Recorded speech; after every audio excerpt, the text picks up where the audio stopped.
시편 53편입니다. 구약성경 840면 시편 53편입니다. 하나님의 말씀입니다. 함께 고백드리겠습니다. 어리석은 자는 그의 마음에 이르기를 하나님이 없다 하도다. 그들은 부패하며 가증한 악을 행하며 선을 행하는 자가 없도다.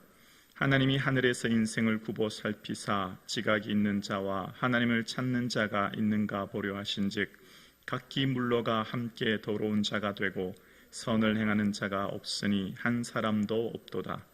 죄악을 행하는 자들은 무지하냐. 그들이 떡 먹듯이 내 백성을 먹으면서 하나님을 부르지 아니하는도다.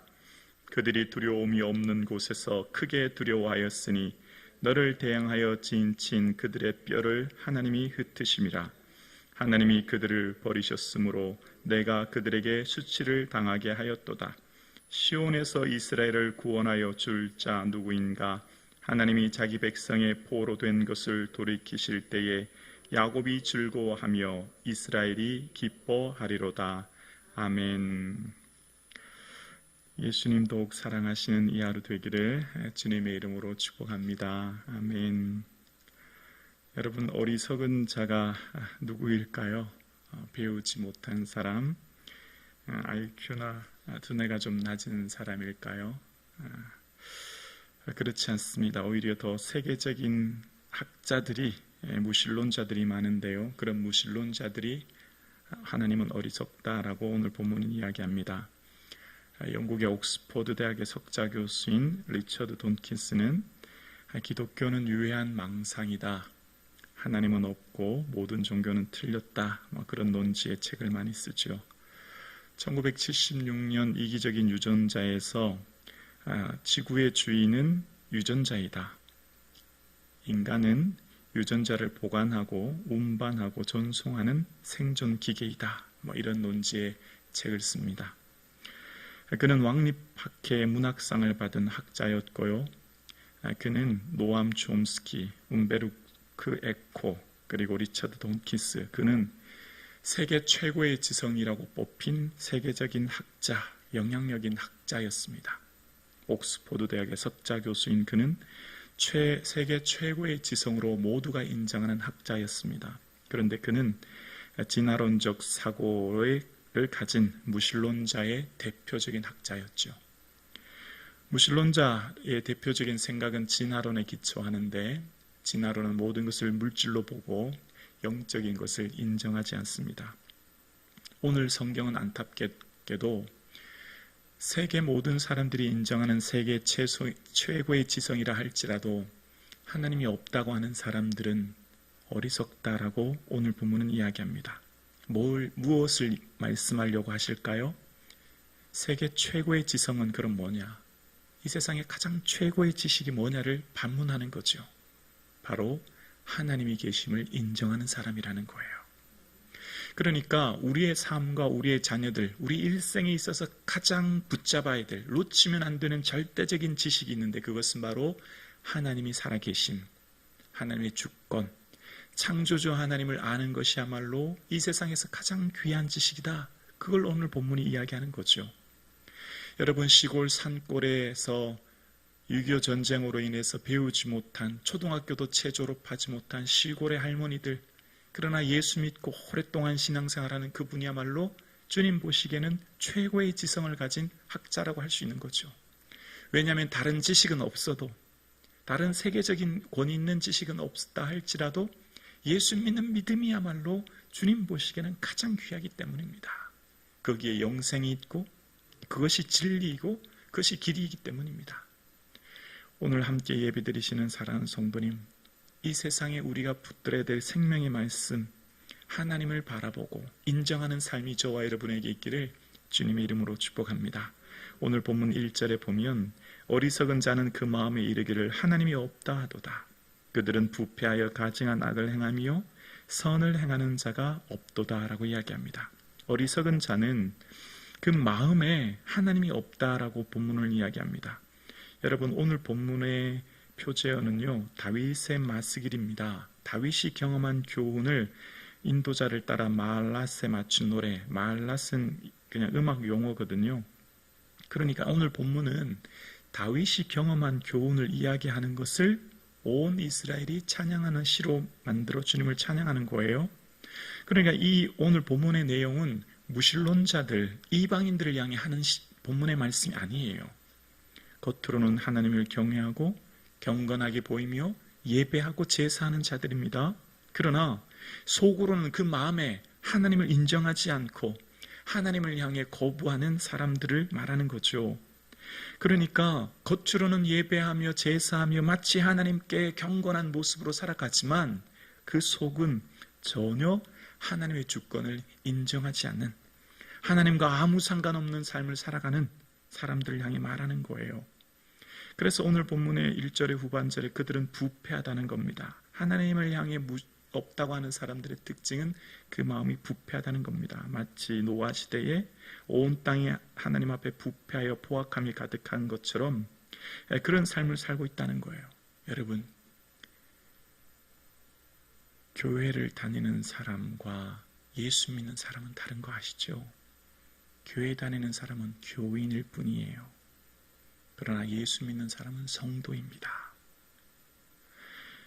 교회를 다니지만 그 삶의 내용이 예수 그리스도를 주로 고백하며 주의 주권 아래 살아가느냐, 아니면 모든 인생의 주권이 자기 뜻, 자기 생각, 자기 옳은 대로 생활하느냐, 이것은 엄청난 차이가 있는 거예요. 자기가 만든 이 시대 최고의 신은요, 우상은 바로 자기 자신입니다. 이 시대 최고의 우상은 자기 자신이에요. 자기 자신이 최고의 우상인 거죠. 겉으로는 제사하며 예배하는 척하지만 속으로는 하나님을 향해 인정하지 않는 그 마음은 무엇이죠? 지정의, 지식과 감정과 의지가 자리 잡고 있는 하나님의 임재의 보좌 하는 중심이죠. 그 마음 중심에, 하나님의 임재하는 그 중심에 하나님에 대한 인정함이 없는 사람들을 무신론자라고 하는 겁니다. 그래서 오늘 본문 2절에 하나님의 인생을 살펴보시죠. 하나님의 인생을 굽어 살피사 지각이 있는 자와 하나님을 찾는 자가 있는가 보려 하신지이라고 말씀하세요. 지각이 있는 자는 먼저 깨닫는 자입니다. 오늘 본문을 보면 로마서 3장 10절 말씀을 생각나게 하는데요. 기록된 바 의인은 없나니 하나도 없으며 깨닫는 자도 없고 하나님을 찾는 자도 없고 다 치우쳐 함께 무익하게 되고 선을 행하는 자는 없나니 하나도 없도다 라는 말씀이에요. 그러니까 지각이 있는 자는 곧 깨닫는 자죠.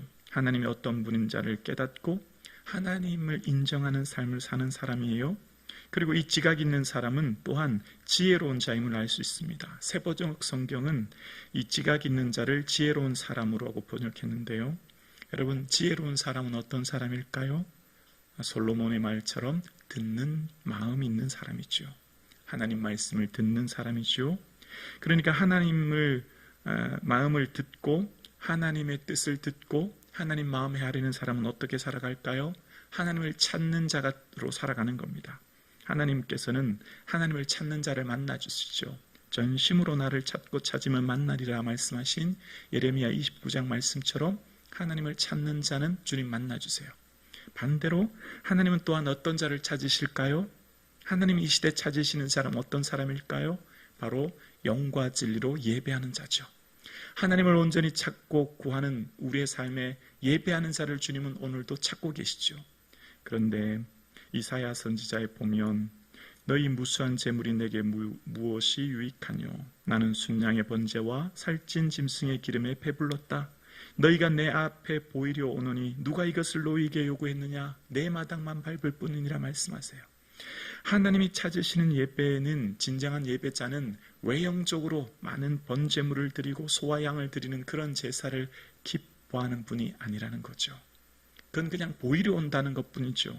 하나님께서 원하시는 것은 선행을 행하며 정의를 구하며 학대받는 자를 도와주고 고아를 위해 신원하며 과부를 위해 변호하는 하나님을 향한 삶의 내용이 없는 사람, 입술로는 하나님을 예배한다 믿는다 하지만 그 삶의 내용으로 전혀 하나님과 관계없이 살아가는 자, 그런 삶의 예배를 주님 받으시지 않는다고 말씀하시면서 하나님의 마음은 약자와 고통받는 자에게 있는데 그런 사람에게는 전혀 관심 없이 나만을 위해 살아가는, 하나님을 인정하지 않는 삶에 대해서 하나님 기뻐하지 않은 것을 말씀하세요. 오늘 본문에 또한 3절에 이렇게 말씀합니다. 각기 물러가 함께 더러운 자가 되고 선을 행하는 자가 없으니 한 사람도 없도다.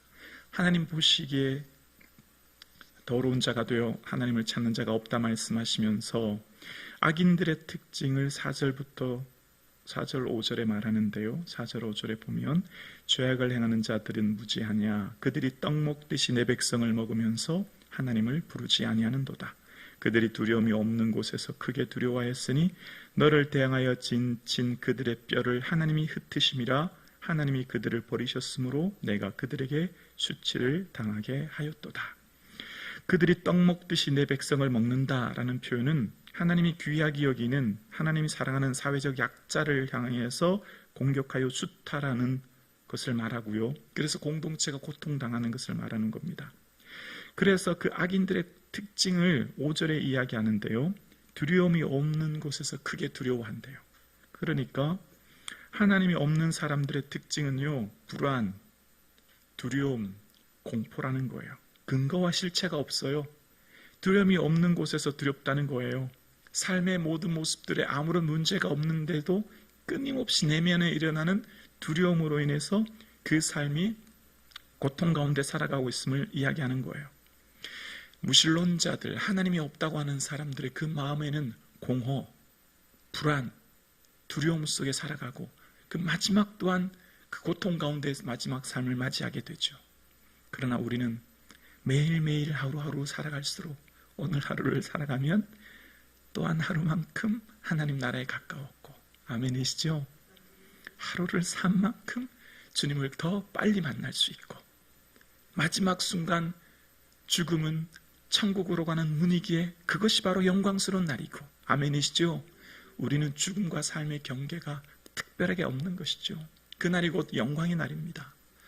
그날이 곧 우리에게 은혜의 날입니다. 그날이 하나님을 바라보는 예수 그리스도와 함께 거하는 영광의 날인 줄로 믿습니다. 그렇지만 세상 많은 사람들은 하루 살수록 더 두려워요. 하루 살수록 더 공포스러워요. 늙는 것이 싫고 늙는 것이 고통스러워요. 죽음이 하루하루 다가올수록 세상의 모든 사람들, 무신론자는 그것이야말로 더 큰 고통이요 두려움이 됩니다. 그래서 그 사람들 두려움이 없는 곳에서 두렵다고 이야기합니다. 그러나 하나님을 온전히 신뢰하는 자에게 주시는 영광, 그 은혜의 감격을 6절에 말합니다. 시온에서 이스라엘을 구원하여 줄 자 누구인가? 하나님이 자기 백성이 포로된 것을 돌이키실 때에 야곱이 즐거워하며 이스라엘이 기뻐하는도다. 시온에서 이스라엘을 구원할 자, 그 하나님 누구? 그분은 하나님이시다 말씀하는 거죠. 이 세상의 모든 주관, 내 인생, 내 모든 삶을 인도하시는 분은 하나님이신 것을 고백하는 거예요. 다윗이 광야의 시간을 보내며 마치 수많은 사람들이 하나님이 없는 것처럼 살아가며 다윗을 향해 고통스럽게 할 때에도, 그 광야의 시간을 보낼 때에도 다윗은 자신의 인생을 구원할 자는 오직 하나님인 것을 바라보며 늘 살았던 거죠. 하나님은 우리 인생을 향해 작정하시고 섭리하십니다. 작정이라고 하는 것은 하나님의 계획과 뜻이 있다는 거예요. 하나님은 우리의 인생을 우발적으로 갑자기 어떤 일을 일으키시는 분이 아니에요. 우연히 무심코 일어나는 게 아니라 하나님의 작정하신 그 계획 안에 우리를 인도하시고 또한 섭리하시죠. 그 계획하신 작정을 하나님께서는 반드시 이루시는 거예요. 그래서 우리의 삶의 어떠한 고난도 이겨낼 힘을 얻게 되는 거죠. 마치 다윗이 모든 삶의 고난 가운데서도 하나님만 의지하며 바라보았듯이 하나님이 날 향한 작정하심과 계획하심을 믿기 때문에 전능하신 하나님께서 오늘 우리를 붙들고 계심을 우리는 믿습니다. 하나님께서 우리의 삶을 주관하고 계시고 마치 수많은 사람들이 하나님을 없다 외면할 그때 우리는 하나님이 나의 삶을 붙드시고 인도하고 계심을 우리는 믿습니다.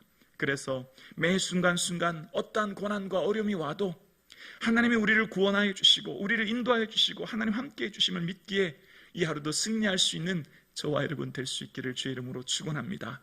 하나님께서 저와 여러분의 삶을 버려두지 않으시고 불꽃 같은 눈동자로 붙들고 계시고 우리를 향한 하나님의 놀라운 계획은 미처 내가 지금 다 알지 못하지만 그 계획대로 지금 이루어가고 계시고 그 뜻대로 붙들고 계심을 우린 믿기에 지금 당장 내 앞에 만난 어떤 고난도 하나님의 은혜 가운데 더 큰 은혜와 영광이 될 줄 믿고 나아가는 이 하루 될 수 있기를 주 이름으로 축원합니다. 살아계신 하나님께서 지금 이곳에 또한 이 예배당을 마친 후에 여러분 삶의 자리에 늘 동행하고 계시고 함께하고 계신 줄로 믿습니다.